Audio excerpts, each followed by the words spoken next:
अस्सलाम वालेकुम। आज हम एक यूपी पास पेपर 2019 डिस्कस करने वाले हैं।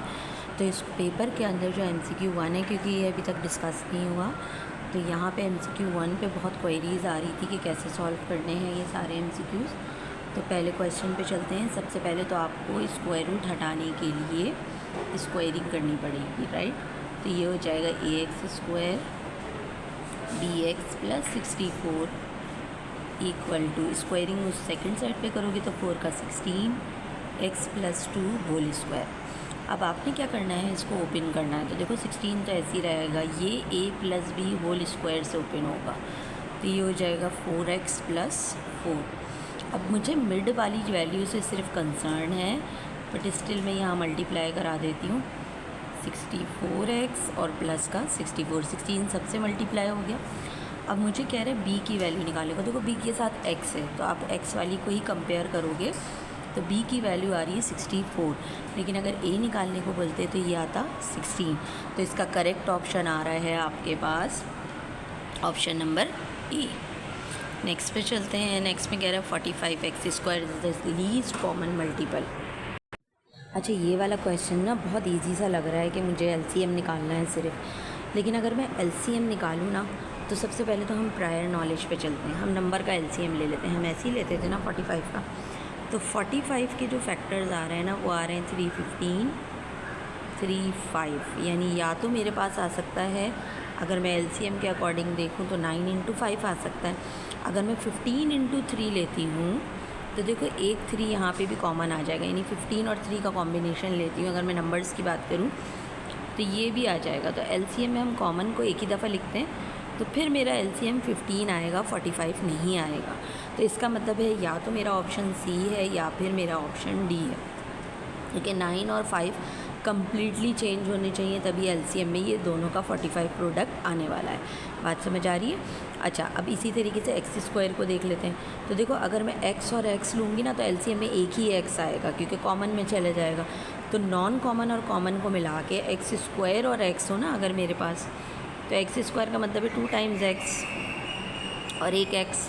तो ऑब्वियस बात है कि ये कॉमन में जाएगा, और उसके अलावा तो हमें x² की पावर चाहिए, इसलिए इसका करेक्ट ऑप्शन आ रहा है C। ओके, नेक्स्ट पे चलते हैं। नेक्स्ट में आपको कह रहे हैं √(x-). अच्छा, ये वाला क्वेश्चन ना कुछ बच्चों को प्रॉब्लम करता है कि किस तरीके से सॉल्व करना है, बट अगर आप देखो तो फर्स्ट ये ऐसे लिखा हुआ है कि √(x-4). अगर मैं इसको ओपन कर दूँ फार्मूले से, तो x-4 x + 4। अच्छा, इसके साथ मल्टीप्लाई में है √(x + 4). सही। तो अगर ऊपर मैं मल्टीप्लाई करूँ ना, तो a² - b² का फॉर्मूला बन रहा है, तो ये बन जाएगा मेरे पास a² - b², और यहाँ पे आ जाएगा, ये तो ऑलरेडी हमने ओपन किया हुआ है। अच्छा, अगर मैं इसको रूट और स्क्वायर कैंसिल करूँ तो ऊपर बन रहा है ये मेरा x - 16। अच्छा, एक और काम कर सकते हैं, क्योंकि हमें रूट में ले जाना है ना, तो थोड़ा सा हम ये काम कर सकते हैं कि बजाय इस स्टेप के नीचे वाले में हम अप्लाई कर दें फॉर्मूला। ओके, वही स्टेप रिपीट करते हैं, बट एक छोटी सी मिस्टेक ही हुई है कि मैंने देखा आपने और किया कि जब मैंने नीचे फॉर्मूले को ओपन किया तो मैंने यहाँ रूट नहीं लगाया था, क्योंकि हमारे पास x ही पावर थी ना नीचे, तो ये हमारा √x की फॉर्म में आएगा। सही है। तो जब मैं इसको ओपन करके कैंसिल कर रही हूँ तो आंसर आ रहा है 1। तो option number A is correct option. Next पे आ जाते हैं। नेक्स्ट में हमें सिंपल जो है वो पार्शियल फ्रैक्शन फॉर्म बतानी है। आपको पता है नॉन रिपीटेड है, तो नॉन रिपीटेड के केस में आप जब सेपरेट करोगे तो ना तो आपके पास C है, ना D है, ना B है। ऑप्शन आ रहा है A, क्योंकि हम नॉन रिपीटिंग में अलग अलग लिखते हैं। 5th पे आ जाते हैं। x - 1/2 = 0।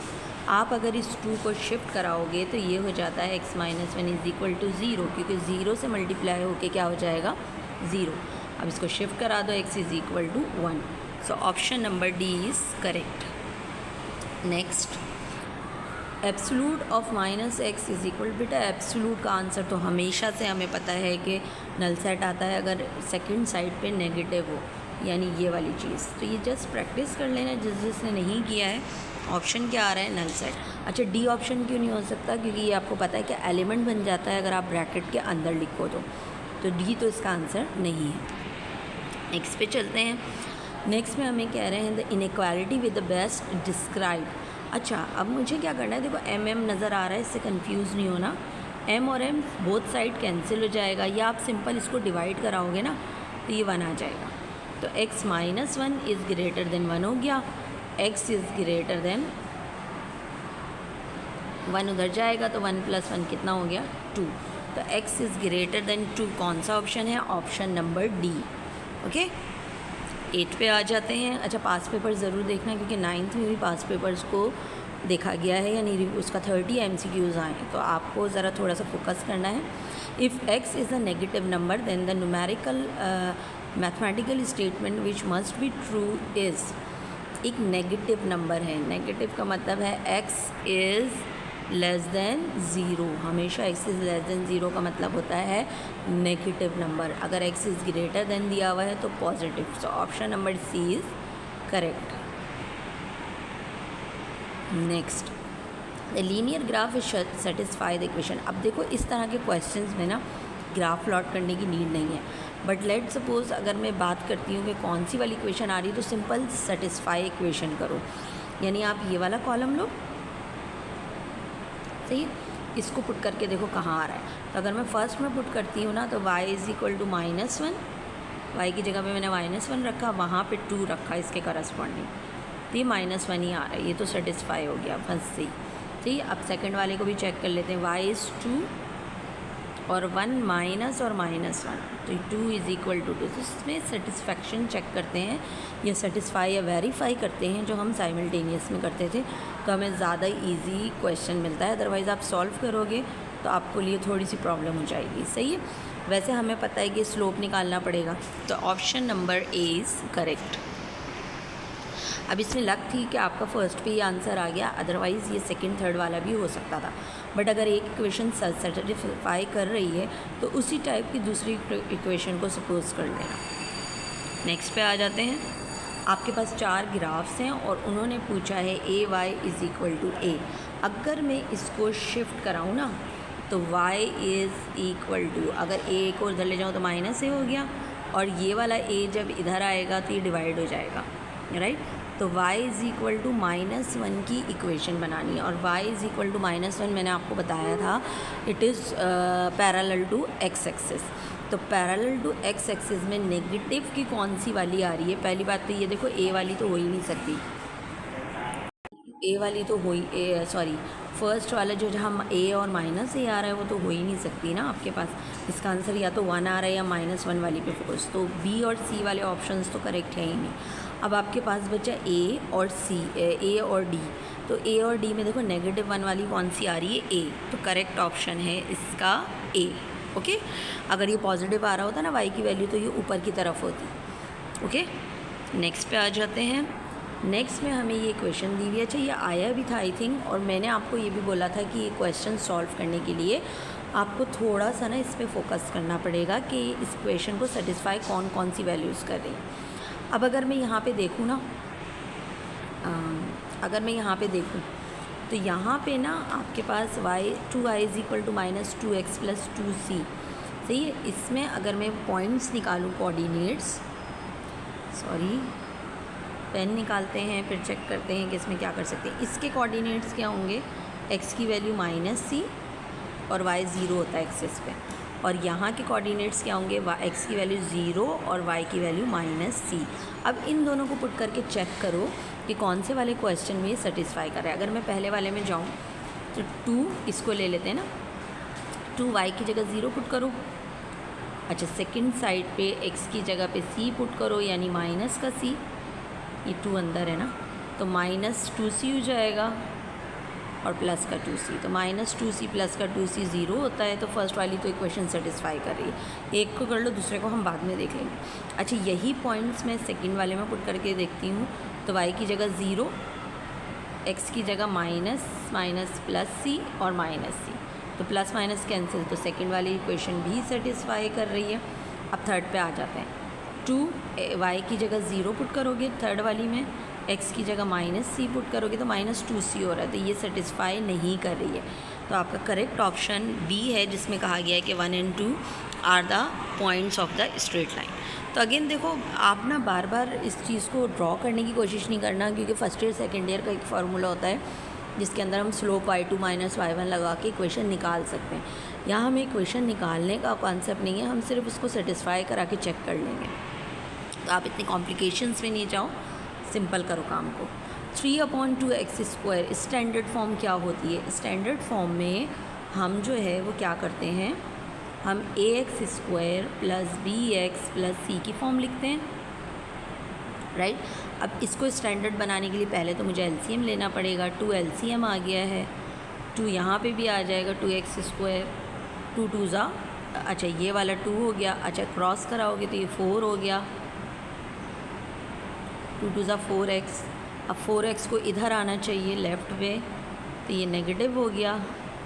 ये इक्वेशन है मेरी, सही है। तो 2x² - 4x + 3 आपके पास था ऑप्शन नंबर डी। अच्छा एक चीज़ नोट करना, AQ में जिन क्वेश्चंस का सोल्यूशन इजी होता है वो आपको जो है वो लास्ट वाला ऑप्शन देते हैं। अदरवाइज़ अगर क्वेश्चन कॉम्प्लिकेटेड हो ना तो उसके आंसर जो मेरी ऑब्जर्वेशन है A B में से ही कोई होता है। नेक्स्ट पे आ जाओ। When 4 times of a number is squared, then the result will be half of 1 less than that number. The given statement can be returned mathematically. सही है। 16x 4 times of a number is 16. 4 times of a number क्या होता है जनाब? 4x का square. तो पहली बात तो ये है कि अगर मुझे एलिमिनेशन भी करनी है तो A और C में से कोई एक आंसर है। अब कह रहे हैं then the result will be half of 1 less.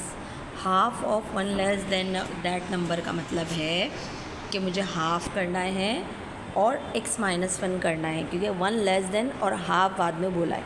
तो अगर आप देखो तो इक्वेशन नंबर A और C में से सिर्फ A है जिसमें हाफ बाद में लिया गया है, यानी इसका करेक्ट ऑप्शन हो रहा है हाफ x - 1। ओके, तो option number A। Next, okay, the next one is about which of the following equation is same as 2x² - 1 = 0। अब यहाँ पे थोड़ी सी ये है कि आपको क्वेश्चन की फॉर्मेट पे जाना है। अगर मैं 2 कॉमन लूँ, एक चीज़ अगर मैं सेकंड वाले ऑप्शन पे जाती हूँ तो सेकंड वाले ऑप्शन का मतलब है कि मुझे यहाँ से, अच्छा इसको ऐसे भी कर सकते हो, ऐसे भी कर सकते हो कि तीनों को सॉल्व करके देख लो कि ये फॉर्मेट बन रही है या नहीं। तो अगर मैं फ़र्स्ट को सॉल्व करूँ ना, ये बन रहा है, सी प्लस माइनस माइनस। अब सिंपल 3 - 1 2 होता है, 1/x²। इसका एलसीएम लेके देख लो, 2x² - 1 ही आ रहा है। x² को जब सेकंड साइड पे ले जाओगे तो ये 0 ही जाएगा, यानी फर्स्ट करेक्ट है। अब दूसरे वाले को मल्टीप्लाई करके देखो, 2x² - 2 हो रहा है, ये तो है ही नहीं, सही है। थर्ड पे आ जाओ, थर्ड का भी एलसीएम लेके देखो तो 1 - 2x² x। अच्छा x को उधर ले जाओगे तो ये 0 ही जाएगा, लेकिन ये बात याद रखना 1 - 2x² = 0 is same as 2x² - 1। तो 1 और 3 जो है ना इसका करेक्ट हो रहा है, और 1 और 3 ऑप्शन नंबर डी है। सही है, बात समझ आ रही है। तो हमने क्या किया, तीनों के क्वेश्चन को जल्दी से क्विकली सॉल्व किया, बजाय इसके कि हम कॉमन लेते। तो कुछ चीज़ें ट्रिक में होती हैं कि आप किस तरीके से उसको सॉल्व कर सकते हैं। Okay, the next one, the valid condition for the distance between 2 points AB and CD क्या होता है? आपके पास डिस्टेंस हमेशा जो है ना पॉजिटिव होता है, तो आई थिंक ए ही होना चाहिए इसका आंसर। तो हमें पता है ना कि A - C² डिस्टेंस फार्मूला क्या है बेसिकली। मैं इसको थोड़ा सा एक्सप्लेन कर देती हूँ क्योंकि मुझे बहुत इजी लग रहा था, लेकिन शायद आपको ना लगे। ये x1 y1 हो गया, ये x2 y2 हो गया। तो अकॉर्डिंग टू फार्मूला अगर मैं लिखूँ ना तो ये होता है x2 - x1 यानी B - C कर लो या A - C कर लो स्क्वायर प्लस B - D²। पहली चीज़ तो ये कि फॉर्मेट यही होना चाहिए। ये इक्वल कोई पॉजिटिव नंबर आता है, हमें पता है रूट हमेशा पॉजिटिव, इसका मतलब डिस्टेंस हमेशा जो है वो पॉजिटिव होता है, सही है। तो आपके पास जो है ना ये नेगेटिव पॉजिटिव वाली कंडीशन नहीं हो सकती। अच्छा यही फॉर्मेट AC में दिया हुआ है। बेसिकली आपको सबसे पहले तो ये चीज़ चेक करनी है कि A - C जो है वो कहाँ कहाँ आ रहा है। तो A और C में से कोई एक हो सकता था इसका आंसर, लेकिन मुझे पता है कि नेगेटिव नहीं होता, डिस्टेंस पॉजिटिव ही होता है। तो option number A is correct. Distance कभी भी आप नेगेटिव में मेजर नहीं कर सकते, ठीक है। Next one, which of the following point is collinear. Collinear के लिए मैंने कंडीशन बताई थी, एक ही लाइन पर होनी चाहिए। कोलिनियर पॉइंट्स हैं, यहाँ पे आपको एक्स वाई, अच्छा अब आपको पॉइंट्स दिए हुए कोलिनियर के लिए डिस्टेंस निकालते हैं ना बेसिकली, तो डिस्टेंस का मतलब है, देखो एक चीज़ तो नोट कर लो, अगर मैं डिस्टेंस फार्मूला लगाऊँ ना इसके ऊपर, ये होना चाहिए x minus one minus x square, x2 minus x1 square, फिर होना चाहिए y माइनस वाई स्क्वायर। अच्छा, तो अगर डिस्टेंस फार्मूला अप्लाई करेंगे तो आंसर ज़ीरो, लेकिन बात ये है कि हमें डिस्टेंस तो निकालना ही नहीं है, हमें तो कोलिनियर निकालना है। तो मैंने सिर्फ थोड़ा सा आपको हिंट देने के लिए किया था, क्योंकि मोस्टली स्टूडेंट यहाँ गड़बड़ करते हैं। अब कोलिनियर का मतलब क्या है, कोलिनियर आपकी एक ही लाइन पे कितने पॉइंट्स हैं। अगर मैं यहाँ ग्राफ सिंपल ड्रॉ करूँ, मुझे कुछ समझ नहीं आ रहा कि मुझे क्या करना है, बट अगर मैं देखूँ वाई दोनों जगह पर सेम आ रहा है, इसका मतलब है कोई ऐसी चीज़ है जिसमें वाई कॉन्स्टेंट है। तो अगर मैं एक सपोज़ कर लेती हूँ कि x मेरा यहाँ आ रहा है, तो x -1 का मतलब है एक पॉइंट पीछे जाना है मुझे और इसके आगे आना है, यानी इस लाइन के ऊपर सपोज़ कर लेते हैं, तो सारे पॉइंट या कोई भी लाइन बना के सपोज़ कर लेते हैं हॉरिजेंटली या वर्टिकली, तो x में चेंज आ रहा है, y में चेंज नहीं आ रहा है। तो जब y में चेंज नहीं आता या कांस्टेंट का केस होता है, तो हमें पता है कि ये इस हॉरिजेंटल एक्सिस के पैरेलल होती है, क्योंकि y हर पॉइंट पे आपका क्या रहता है, सेम। इसका मतलब मेरी कोई ऐसी लाइन बन रही है। अब इस लाइन पे देखो नंबर्स x के लिए चेंज हो रहे हैं, y में कोई चेंज नहीं है, तो आप सिंपल देख के भी बता सकते हो कि y की वैल्यू तो y ही रहेगी, लेकिन इस लाइन के ऊपर x चेंज होता जाएगा। तो क्या चेंज हो सकता है, x ऑलरेडी था, x -1 था, आप इसको नंबर से भी ले सकते हो। Let's suppose I take x as 4, तो एक 4 नंबर आ गया है, एक इसी लाइन पे मेरा 4 - 1 3 आ गया है, तो ऑब्वियस बात है कि मैं 5 भी ले सकती हूँ, 6 भी ले सकती हूँ। तो अकॉर्डिंग टू ऑप्शंस, अब अगर आप नंबर्स के साथ जाओगे तो option number C is correct. तो थोड़ा टिपिकल था, बट स्टिल इसमें कुछ क्वेश्चंस थे। अच्छा, if 1 and -a is the mid point of this, then the value of 1 - a। अच्छा, ये बहुत अच्छा हुआ है कि 2019 का पेपर मैंने देखा नहीं था, लेकिन इसके अंदर क्वेरीज आ रही थी, तो शायद इसीलिए आ रही थी। मिड पॉइंट दिया हुआ है, मिड पॉइंट का मतलब है 1 = 0 + 2 अपॉन मिड पॉइंट फार्मूला याद है ना, x1 + x2 अपॉन 2, तो 2 = ये आ जाएगा 1, जो भी आ रहा है इसको तो छोड़ दो, क्योंकि हमें इस पर काम ही नहीं करना था, बेसिकली हमें a निकालना था। तो -a = y2 - y1 + y1 divided with 2, तो -a = -10/2, और ये हो जाएगा माइनस का 5, और नेगेटिव नेगेटिव कैंसिल, तो a की वैल्यू आ रही है 5। अब आपसे पूछ क्या रहे हैं, 1 - a, सही है। तो 1 - 5 पुट करोगे तो ये माइनस का 4 आ रहा है। देखो कॉम्प्लिकेटेड था, मुझे लगा था कि इतना इजी पेपर है, तो फिर क्यों इतना डिमांड आ रही है कि 2019 डिस्कस करें, but still it is a difficult one. So option number A is correct. Next पे आ जाते हैं। नेक्स्ट में कह रहे हैं 1 and 1/4 rotation in anti clockwise direction is equal to. सबसे पहले तो हम इसकी डायरेक्शन बनाते हैं, हमें एंटी क्लॉकवाइज मूव करना है। क्लॉकवाइज का कॉन्सेप्ट आपको थोड़ा सा एक्सप्लेन कर रही हूँ। आपको पता है ये होता है हमारा clockwise, this is your clockwise, और अगर मैं रिवर्स में आऊँ तो ये है मेरा एंटी क्लॉकवाइज, सही है। तो एंटी क्लॉकवाइज हम पॉजिटिव भी जाते हैं। तो अगर मैं यहाँ से देखना शुरू करूँ तो सिंपल, ये कितना कंफ्यूज कर रहे हैं, बट बेसिकली वो चाह रहे हैं कि आप इसको डिग्रीज़ में कन्वर्ट करो। तो अब 1 होल नंबर 1/4 का मतलब होता है 5/4, क्योंकि 4 1 4 + 1, और इसको अगर मैं 360 से मल्टीप्लाई करा दूँ तो मेरे पास आंसर आ रहा है 450। तो बेसिकली इतना ज़्यादा कंफ्यूज होने की ज़रूरत नहीं है, फ्रैक्शन को डिग्रीज़ में लिखना है, और इसका करेक्ट ऑप्शन है option number D. Okay, next पे आ जाते हैं। Okay, if the central angle measure is a, radians is a + 2, the length of the circular arc is 3 pi of radius r।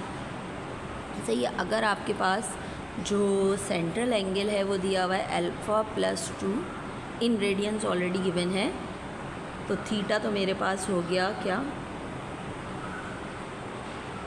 Theta हो गया मेरे पास अल्फ़ा + 2, अल्फ़ा या a जो भी है, लेकिन ये अल्फ़ा है। ओके, अच्छा, द लेंथ l दी हुई है आपको 3 पाई ऑफ रेडियस, सही है, 3 pi of radius, then the value of alpha will be सही।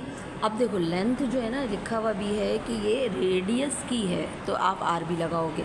अब एल इज़ इक्वल टू होता है आर थीटा, यहाँ पे आ जाएगा 3 पाई आर, ये आर ऑलरेडी है, और आपका एंगल है alpha plus 2।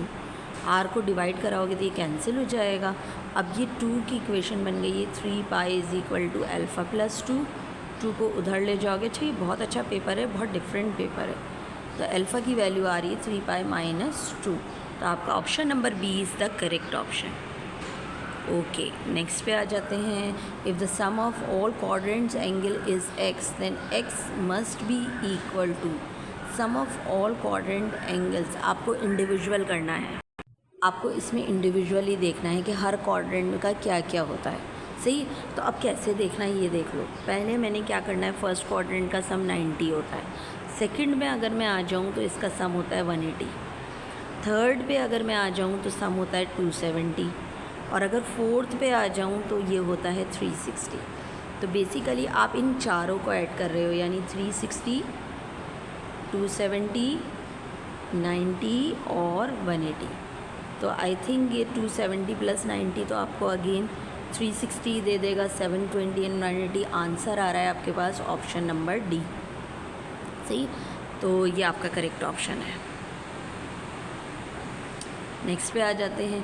If a is 45 then the value of sine a। अच्छा, ये तो बहुत ही सिंपल सा है। आपको साइन 45 की वैल्यू पता होनी चाहिए और कॉस 45 की भी। तो मैं ज़रा थोड़ा देखती हूँ। आई थिंक 1/√2 है, जहाँ तक मुझे याद है। ओके, तो सिंपल आपने क्या करना है, इसमें वैल्यू को पुट करना है और इसकी स्क्वायरिंग करनी है। अच्छा, तो अगर हम करके देखते हैं 1/√2 से, तो ये √2 का एलसीएम लोगे तो ये 2 आ जाएगा, 2√2। अच्छा, इसकी स्क्वायरिंग करोगे तो 4/2 आ जाएगा, क्योंकि दोनों साइड्स पे होगी तो √2 का भी स्क्वायर कैंसिल होगा। तो आंसर आ रहा है आपका 2। आई थिंक ये आंसर हो। Good, B option.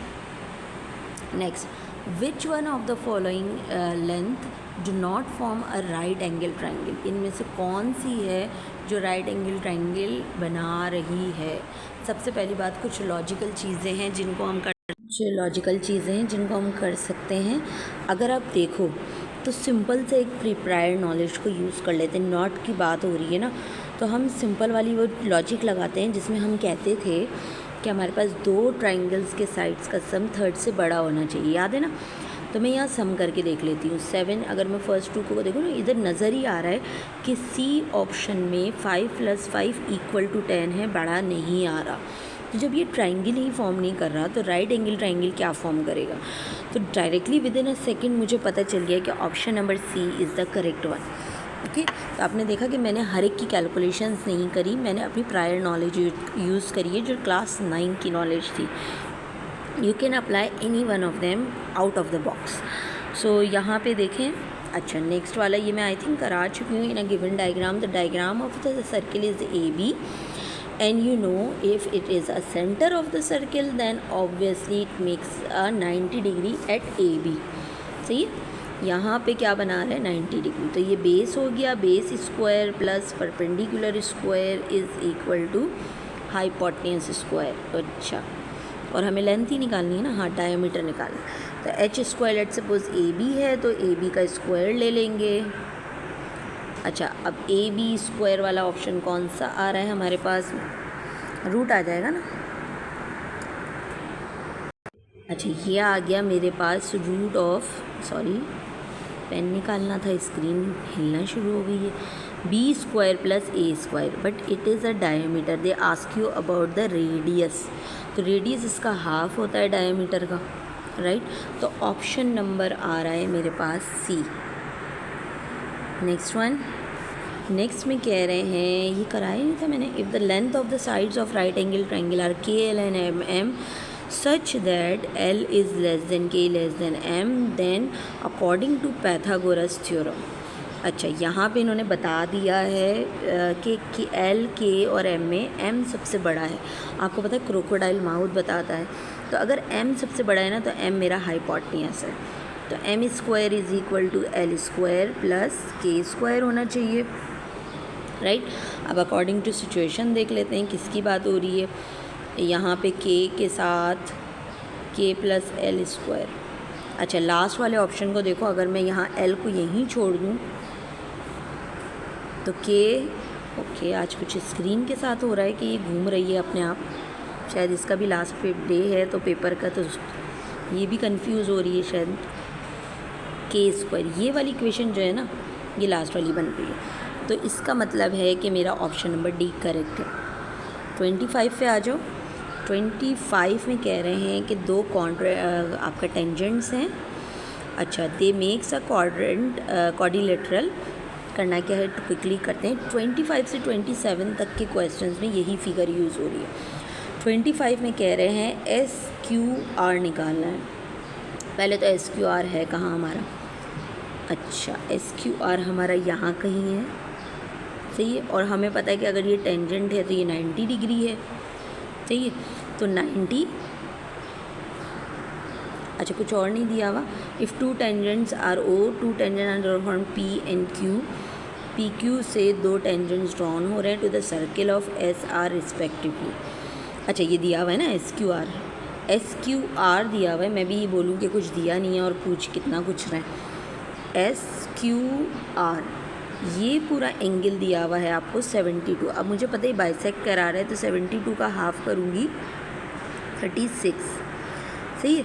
अब एक एंगल तो 90 है, अगर मैं 180 सम ऑफ द एंगल करूँ तो ये 90 कैंसिल होके, यानी हम अगर मैं ये लिखूँ कि 90 plus 36 plus X is equal to 180, या आप डायरेक्ट इस तरह के कोऑर्डिनेटर फिगर्स में जहाँ राइट एंगल ट्रायंगल और 90 से एक को माइनस कर लिया करो, क्योंकि एक तो ऑलरेडी 90 होता है। तो ये आ रहा है आपका माइनस होके 54, है ना, ओके बच गई ओके। अच्छा चलें, अच्छा इसी क्वेश्चन में एस ओ पी निकालना है in terms of Y. S O P क्या है, S O P in terms of Y, सही है। यानी हमें इसका ऑपोजिट एंगल निकालना है और हमें बताना है कि इन टर्म्स ऑफ वाई कैसे होगा। सबसे पहली चीज़ तो ये, अगर स्ट्रेट लाइन पर है ना, यहाँ से तो मेरे पास आ जाएगा y/2, सही, ये y/2 आ गया। अब ये y/2 है और ये वाला साइड आ जाएगा 180 माइनस एक्स, तो 180 माइनस एक्स, दो चीज़ें आ गई हैं मेरे पास। इन तीनों का सम होना चाहिए 90 डिग्री, या चारों को तीनों का करोगे तो ये y/2 plus 80 180 minus X is equal to कितना होना चाहिए 90 डिग्री, क्योंकि हम 90 को पहले ही माइनस कर रहे हैं। 180 वहाँ जाके नेगेटिव, सही। अच्छा ये पूरा ना वही एंगल है जो हमें चाहिए था, तो उसको 180 लिखने की नीड भी नहीं थी। जस्ट इग्नोर दिस, से दिस एंगल आपका जो है ना वो क्या होना चाहिए, ए बोल दो या वाई या जेड बोल दो, तो इस पूरे की जगह तो वो एंगल है जो हमें चाहिए। वाई को मैं उधर ले जाऊँ ना तो ये माइनस हो जाता है, हम और सिंपल कर सकते थे, 180 पे जाने की नीड ही नहीं थी। तो 90 minus y/2 is the correct answer. तो यहाँ पे देख लो 90 माइनस y/2 आ रहा है, ऑप्शन नंबर बी। थर्ड पे चलते हैं जो इसी से related, total length of the side. अब ये तो बहुत सिंपल सी बात है कि चारों का जो है वो क्या होता है, सम। टोटल लेंथ पेरीमीटर, फिगर की तरफ देखते हैं थोड़ा सा। इधर वाला साइड n है, मैं इसको येलो से दिखा देती हूँ आपको थोड़ा सा शायद, क्योंकि मैंने इसके ऊपर बहुत सारी खिचड़ी पका दी है। ये m है तो ये भी n है, ये m है तो ये भी m है, तो m plus m 2m 2n। तो करेक्ट ऑप्शन आ रहा है 27 का 2m plus 2n, which is option number A. अच्छा लास्ट पे हैं हमारे पास ये क्वेश्चन है, और अगेन यहाँ पे सेंट्रल एंगल दिया हुआ है, ऑपोजिट एंगल दिया हुआ है। अच्छा इसके अलावा क्या दिया हुआ है, use the given information to answer in a given circle two arcs KL and KM are congruent. दोनों कॉन्ग्रुएंट हैं तो ऑब्वियसली इनका एंगल्स भी सेम होंगे मिड वाले। अच्छा given that half of the chord MN is M, the length of KL की length बतानी है। अगर M है तो ऑब्वियस बात है कि अगर कॉर्ड की हाफ लेंथ M है तो आपके पास डबल हो जाएगी, यानी ये हो जाएगा ऑप्शन नंबर सी। ये तो पता है ना कि हाफ से कट होता है। अच्छा नेक्स्ट वाले में पूछ रहे हैं हमसे द लेंथ एंगल MON है कहाँ जनाब, MON ये वाला एंगल। अब मुझे पता है ये कॉर्ड्स अगर इक्वल है ना तो तो इनके ऑपोजिट्स इक्वल होंगे, तो ये भी सेम होगा। अब सपोज़ ये x है, ये भी x है, तो ब्लू कर लेती हूँ क्योंकि नज़र नहीं आ रहा है। तो ये हो जाएगा x + 104 + 116 104 करोगे ना तो ये आ रहा है 220 आ रहा है, और यहाँ पे आ रहा है 2x। अच्छा, ये सर्कल कंप्लीट कर रहा है तो ये 360 सही है। तो 360 में से 220 को माइनस करो तो ये आता है 140, 140 का डिवाइड करो 2 से तो ये आता है 70। तो option number D. Okay, the last one, what about the correct relation between the length of the chord KL and MN। KL और MN इक्वल हैं, पहली बात तो ये, लेकिन MN है कहाँ पहले हम देख लेते हैं। KL और MN इक्वल थी ना, तो इसको तो